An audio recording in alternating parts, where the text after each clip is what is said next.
And that leads us to the next speaker of today, who will go a bit more towards the personal aspects, trying to make an overarching connection from the first experiences, exposures, and reflections of his regarding the topic all the way to today, to his research and potentially already some findings and insights when it comes to psychedelics. It will be Vincent Diehl who will talk right now. He did his Bachelor in Vienna, had always had a particular interest when it comes to the experience of and also observation of conflicts between people. He did an apprenticeship as a student advisor already during his study times, and is now doing a master's in clinical psychology in the Netherlands, in Rotterdam, where he's also is doing still a meta-analysis of clinical research on psychedelic therapy. And luckily, he moved around 2 months ago to Switzerland, where he's working in the Hasla lab, the same lab that also Paulina was mentioning already before. And I think, without further ado, I would like to welcome Vincent Diehl. Jesus Christ.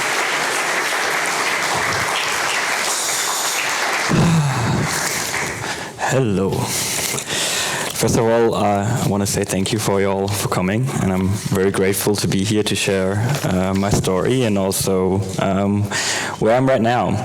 So first of all, I'm going to talk about my way into psychedelics and also where to go from here.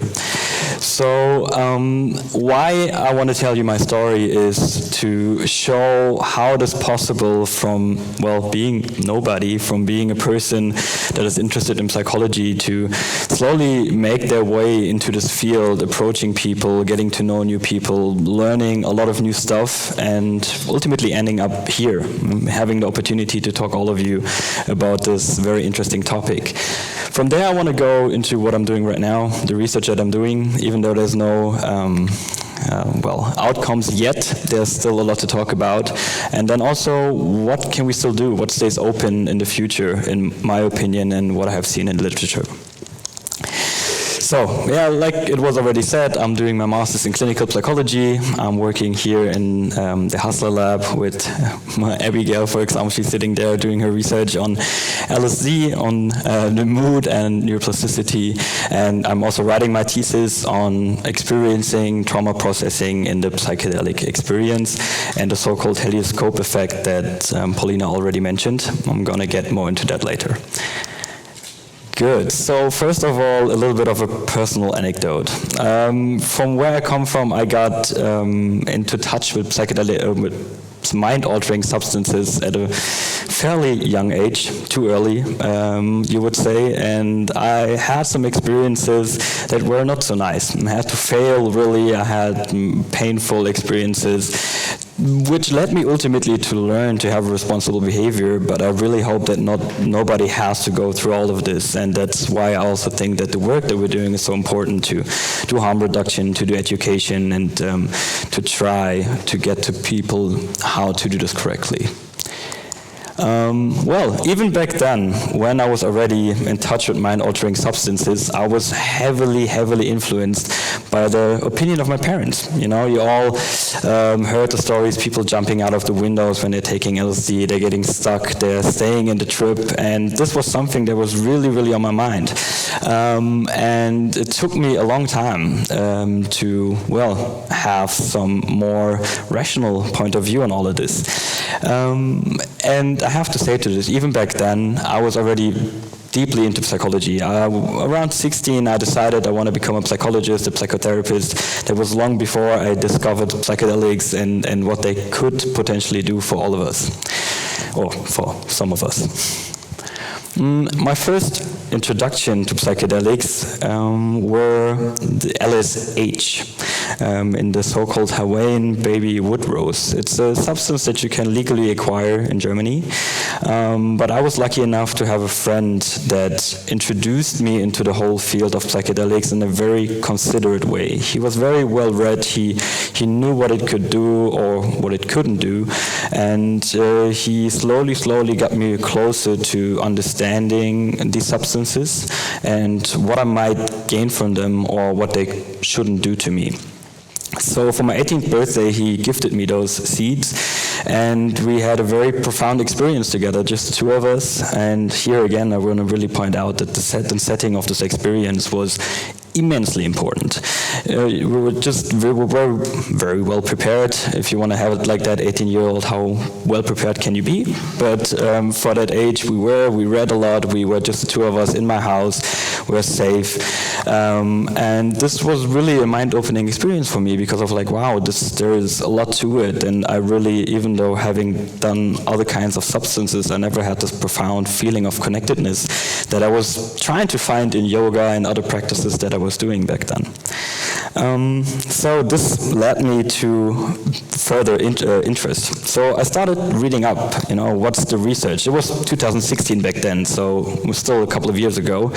And then I saw, there is general ideas that this can be something and that there is not as much risk as you would like to think. And then there's even safety guidelines on how to do this correctly, if you want to say it like that, like how research should be done. And ultimately, I saw that there is some research already being done on treating people with these kind of substances which suffer in a very, very great way.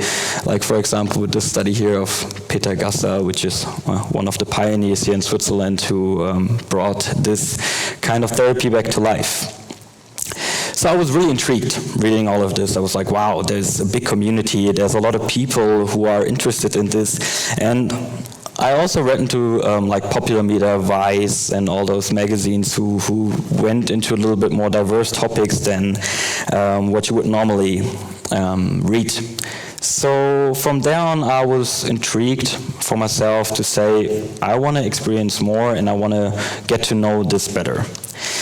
Well, after my high school graduation, I set off to travel the world. There was a plan that I had when I was a very young age already, and in those travels I was, happy or lucky enough to have a safe space to experience one of those indigenous rituals that they do in the South American region with ayahuasca. This was very profound experience for my life, and it really changed a lot of how I approached life in the future and how I understood myself. But what was really important for me back then already, what I noticed was that the set and the setting, again, like in the experience before, was immensely important, because there we had preparation, 5 days of preparation where we talked about who we are, what do we want, what are our biggest fears, what does really hurt us, who do we love, and who loves us. Like all those things, the questions that you sometimes avoid in everyday life and that you don't have so present, they all were brought up to the surface, and then you could, look at them in a safe environment. So that was really, really important for me. And I was also intrigued by their understanding of the world. It was very different what I would have known before, like how they interacted with each other, how they made meaning. And this led me to an idea that has slowly grown in a couple of years to combine those two. And I was very happy also hearing Paulina talk about that there is actually people trying to do this. Because normally these ritualistic parts are getting kind of neglected in a lot of the modern research, which is understandable because we're a different culture. But nevertheless, I think there's a lot of merit in them and stuff that we can learn. So now I'm going to come a little bit more into how I got here, really, and how, if whoever of you is interested in it, how you can do that too. So I studied psychology in the University of Vienna, and there I had my first contacts with like the professional field, if you want to have it like that. The Psychedelic Society Vienna, they gave talks, and you got info, and you could exchange, and they had integration also, even though, like we heard, these circles are not necessarily professional and in the, well, most safe way, but it offers an opportunity for people to, well, exchange. And then in 2020 there was the interdisciplinary conference on psychedelic research. Unfortunately it was online because Corona, but nevertheless it was very mind-opening to see how many people are actually involved in this kind of thing, like how many opportunities there are. So this also all accumulated to me writing my bachelor thesis about therapy and with psychedelics, as I was made aware for myself that there was no real empirical research on like how to do it best. We had some research being done, this works and this works, but there was no clear pathway to say this works better than this, or we should integrate like that. So I thought that would be a good idea to do, so I wrote like a conceptualization of a study comparing psychodynamic therapy with CBT as means of integration. Yeah, still very rudimentary, so to say. I was young, and but nevertheless, I thought the idea is still pretty good, and I'm going to get into that later a little bit more. So, where to go from Vienna? That was my big question. I was already set on psychedelics. I was like, that's a very interesting topic. There's a lot to learn. But Austria is not really the right place to be. Like, there's no psychedelic research. People are not interested. The state is quite closed, actually. So I looked up and I had these three options in mind. And in the United Kingdom, you have Imperial College, you have King's College, which do pretty nice research. In America, you have Johns Hopkins University and others. But unfortunately, I also noticed that they were quite too expensive for me to afford. Why I didn't go for a scholarship, that's the question that I ask myself sometimes. But the Netherlands was also a good place. There was a lot going on, ICPR, being a Dutch conference. I was like, I think that's a place where I could go, so I decided to go there. Well, some of you might ask, us being in Switzerland, why didn't I go to Switzerland? That is also a good question that I now see as not irresponsible, but uninformed, easily said. I just thought it would be too expensive, too hard to approach because it's not EU and all those kind of things.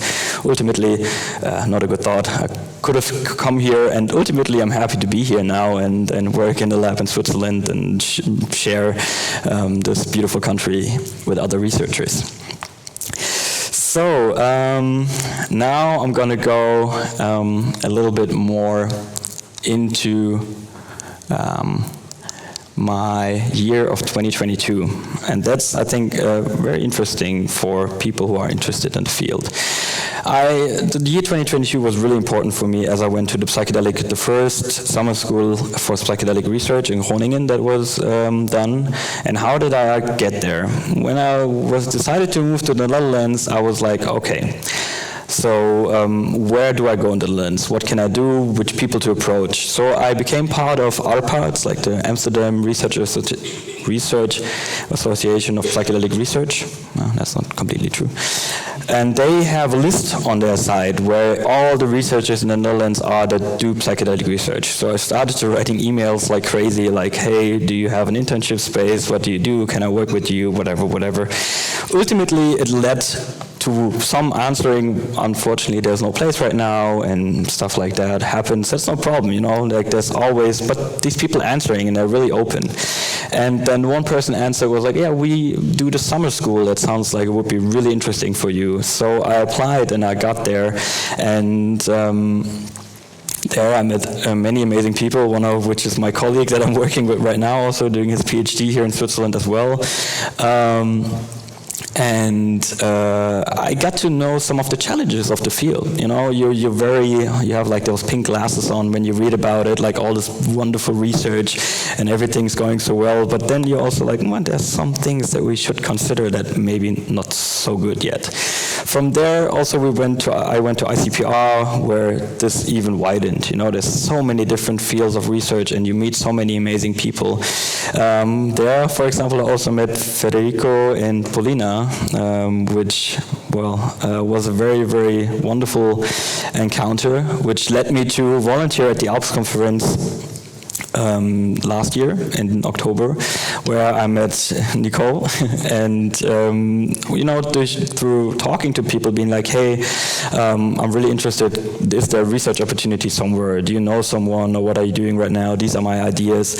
I came to the place where I'm right now, working with Professor Hassler in his lab and writing my master thesis and having the really, really great opportunity to work with these substances in a professional field, seeing how it can help people, how it can which kind of experiences come out of it. So again, the point that I really want to make here is that each of you, whoever is interested, just reach out. You know, like there's a lot of researchers in the field, there's a lot of stuff happening, a lot of different professions also. It's not just psychology, there's neuroscience, there's also some social studies going on, a lot of qualitative research that still has to be done. So it's really not as narrow as you might think. And this is really important, you know. Be active, reach out, and you will very, very likely find a place where you can grow and be yourself. Well, from here, I want to go on into the projects that I'm doing right now. Yeah? First, I'm going to talk about my master thesis. It's about experience processing in psychedelic trips. Like I said, I came here through active engagement and through talking to people. And at the same time, like it was mentioned earlier, I'm doing a meta-analysis on psychedelic-assisted therapy at the University of Amsterdam with a researcher called Josjan Zilmans. I'm going to talk about him a little bit later. But also there, I saw that he does research also in Rotterdam at my university. I wrote him an email, was like, yo, are you still doing this next year? He was like, no, unfortunately not at the university, but I'm open to work with students. Just let's have a Zoom call and talk about your ideas and my ideas. And that's how we came up with this. So I'm really grateful to also have this. And then, good at last, since a couple of months, part of the ALPS member, of the ALPS team, where we do this, educate and try to share awareness. But we're also connecting. So also, if you have questions, if you have ideas, just reach out to us also. You know, like there's some very well-connected people here in Switzerland that can maybe help you with finding your way better. Okay, so my master thesis, what happens during the trip? No, that's not the name, but that's really what it's about. So there is this idea of the helioscope effect that was talked about earlier. This effect is based on the clinical experience of Professor Hassler and other people in Switzerland who already do this kind of therapy for quite a while. And there are some processes in this trip that seem to facilitate certain aspects of healing. But there hasn't been any empirical research on this, so this is what I'm trying to do at the moment in a very diverse sample of naturalistic uses, and also assessing things like set and setting, different substances on this trip. You'll find all these effects, so for example also the positivity effect, like how psychedelics make you more positive, and like Albert Hoffman back then, waking up in the morning, seeing the world in a new light, how this might be a part of the psychedelic trip. In the book of Professor Hassler, for those who don't speak English, he also published a paper, or like an editorial on the helioscope effect, the one that I'm going to do research on. So if you want to read up, it's really interesting. So getting a little bit more into helioscope effect, we heard from Paulina already, it's about protecting the re-traumatization. You know, if you look at your traumas and if you confront them, it might sometimes be that you don't feel safe enough, that there might not be a good environment, and this might actually hurt you more than giving you the ability to process this. And the idea is that psychedelics give you like a safe environment, give you like a safe feeling from inside that give you the opportunity to confront those feelings. And at the same time, maybe provide a clearer view on those feelings and on those memories. Like we saw the picture of the sun that you put up earlier, where you normally just see a white shining ball that's like hurting your eyes, and then you have sunglasses or a helioscope and you can look at it with a more accentuated view, like maybe you see like a little mountain or you see something that hasn't been there before. So to make this a little bit more clear for you what this means, I brought you some examples of the questionnaire that we're going to use for the study. I'm going to read it to you. Like, during the session, I was able to view difficult situations and experiences from my past more clearly and in more detail. So that's like the clearliness of it that I explained beforehand. Or during the session, I had a feeling of security and safety, which allowed me to deal with difficult topics. You know, this feeling of being safe in that environment that gives you the opportunity to deal with that. But obviously, it's not necessarily said that this is real for everyone and that it's just a positive effect. So there's also a possible negative side to it, to say during the session, difficult memories or feelings burdened me even more, like in an unpleasant way, that I had to confront them, but I didn't feel safe at all, or wasn't able to look at them in a better way. So that's something that we have to find out. You know, in therapy, it seems to be the case that it gives an protective feeling, but therapy in general does that. So how much of it is applicable to psychedelics, how much is the environment? So we're also going to look at setting variables to see how people actually experience this or not experience this in different situations. All right. From here on, I want to go to my other project, the so-called Metadelics Project, as we have termed it, where we do a meta-analysis on psychedelics, but especially on psychedelic-assisted therapy. So all the studies that have been done that used this therapeutic approach. The PI there is Joshan Simons, a PhD student from the University of Amsterdam, who also there teaches a course on psychedelics for the honors program. So that's already a sign again that we are growing, that this field is growing, that even universities starting to teach courses on this, acknowledging that this is working. And another idea of his is to, well, look at something that we call mysticism in a different way. How can we maybe change the terms? How can we understand the experience differently? Well, the rest of the team are some professionals in the field and another two students, mostly from the Netherlands, also a medical doctor that we're working together. Well, like I said, the idea is, what is the overall effect size of psychedelic-assisted therapy? You know, like there's been many studies, some have smaller samples, have bigger sizes, some have bigger samples, have smaller effect sizes. But what can we, after all, say if we pool all them together? And also, which factors play a role? Like, is it, like we heard earlier, is it a group? Is it alone? What works better? Is it maybe also the kind of therapy that is used, the approach that the people apply, which I'm also going to talk a little bit about later, because there's a lot of stuff that we still have to find out. Even though there's this general idea, we know we found something that works, as far as we know so far, but let's see how far can we go with this and how well does it work.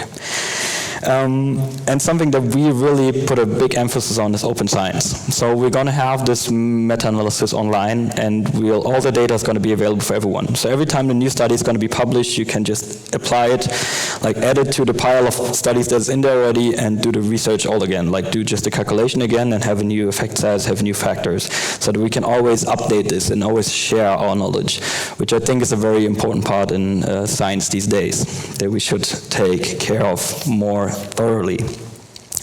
Well, what have we done so far?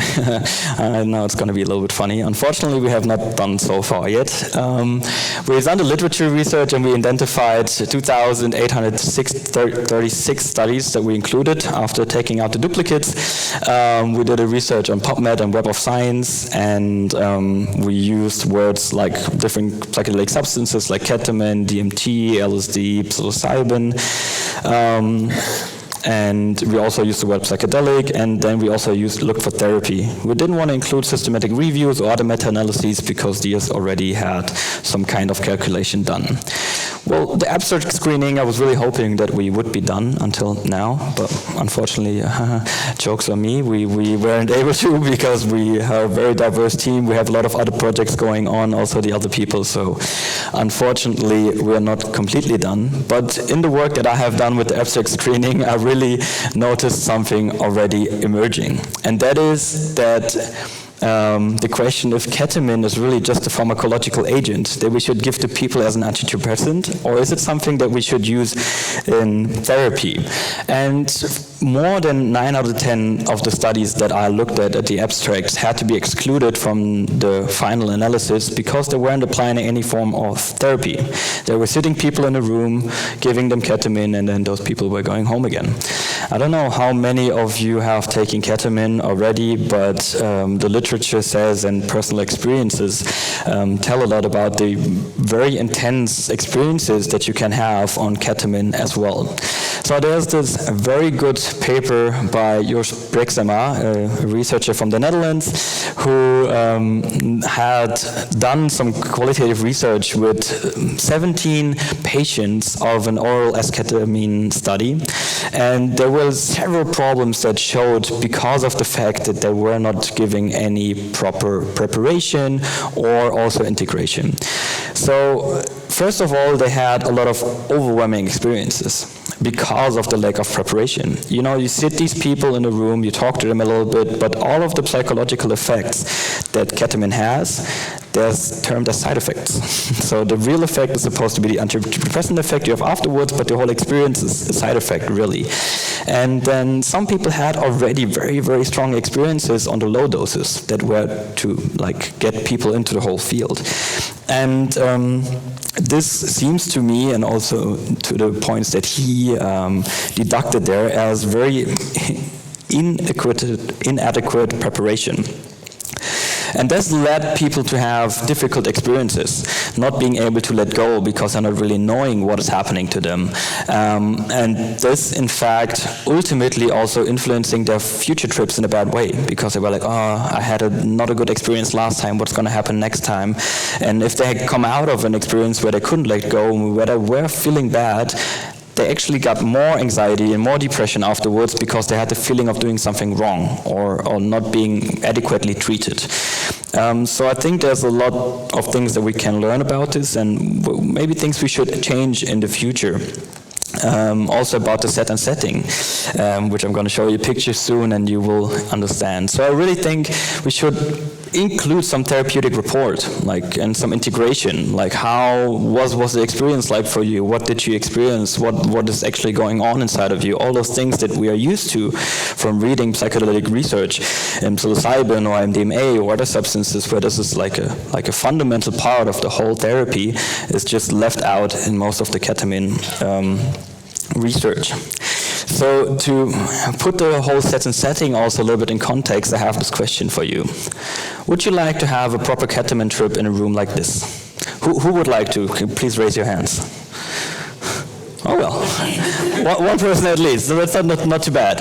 Like look at this. They sit people there, and drug naive people also to add to that, who have really no idea what could happen, and then there's nobody around. They sit them there, give them the IV or esketamine, and then they leave sometimes. Then the nurse maybe comes every 20 minutes and asks some questions, but it's really like they're left alone and potentially with another person. I don't know if you really want to share a room if you're like really deep in a ketamine trip, and then somebody next to you is like getting out their phone and I don't know, talking or something like that. Damn, this is really not a safe environment that you want to have a fundamental trip and also have like antidepressant effects in. Well, yeah, from there on, we still have a lot to learn, I would say. So this is a good bring over to what I also want to talk about, is that there's generally many open questions. These questions I came up with through literature research, just reading a lot over the years, and also one study that I'm going to show to you in particular, which came out recently, which is a systematic review of all the psychedelic assisted therapies that have been done over the decades, and how they do differ or how they do also be the same. Well, first of all, is the preparation. How do we orient the content? Like, how do we start? Do we look at the cause of the illness? Do we look at existential crisis? interpsychic dynamics or family issues, like where do we start? What is the issue and how do we talk to people about this? In Switzerland, we have this extraordinary opportunity that we have people here doing this for decades and they know what they're doing, and that's really great, the opportunity that we have here. But I think still in empirical research we need some more comparing studies, like what works for whom in that case. And the same goes for suggestions, for example. Something that I've been noticing as an example, the MDMA-assisted psychotherapy from MAPS, saying that there is an inner healing power, that there is something good happening to you in that trip. Like, they take that as a given, and how much of the therapeutic effect actually comes from these suggestions, and how much is just the substance itself, and how much should we use suggestions or like a therapeutic idea, and how much shouldn't we? Generally, I'm happy that it works, but I think there's a lot to be done still to find out why and how, and to go on in the future. Well, during the session, also directiveness again, there's also this idea of psycholytic therapy again, where you have conversations, where you really try to work with the patient, and then you have psychedelic therapy, where you just leave them alone as much as possible, and you're supportive, and just trying to make the best time for them as much as possible. But also there again, do we have comparison studies, what works better, and for whom it works also? All those things still remain fairly unresearched. And for the integration, something like I said for my bachelor thesis that I thought was really interesting is, what is the therapeutic context? Which ideas do we use to make meaning out of what is happening? Is it more behaviorally approached? Do we want to have people change their behavior and understand their thought? Or is it more psychodynamically approached to see what's the family issues? Where do you come from? What is your inner psychic, what's your emotions that come up? All those things, I think there would be a merit in all of them. Not to say that one is better than the other from the beginning, but I think we should look at them in a research setting. And then there's general questions like, what's the best duration of treatment? How many number of sessions should be done? And where does the effect go down? And then process research, which I'm trying to do right now, a little bit more understanding the effects that really happen during the trip, which facilitate healing. And also set and setting, like which set and setting are the best. This is a common variable that we all know about. That's always in literature. It's hardly controlled, it's strongly controlled, but we have not much empirical or like quantitative data on that. So we currently at ALPS also working on such a thing. Exactly here, that's the paper for anyone who's interested. A really good read, I thought, because it really shows the variety of things that are currently being done or have been done, and what we could still learn from the future.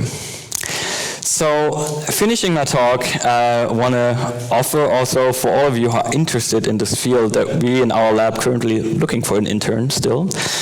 So if you want to work in a lab or work with LSD and do research on the brain, you can approach me or you can approach Abigail. You probably don't see them from wherever you sit, the PhD student in our lab, and well, maybe get your first step into this realm of research. So here's some of the references. If you want to read up on it, you can take pictures. And, well, if you have any questions, I'm happy to get them now. Thank you.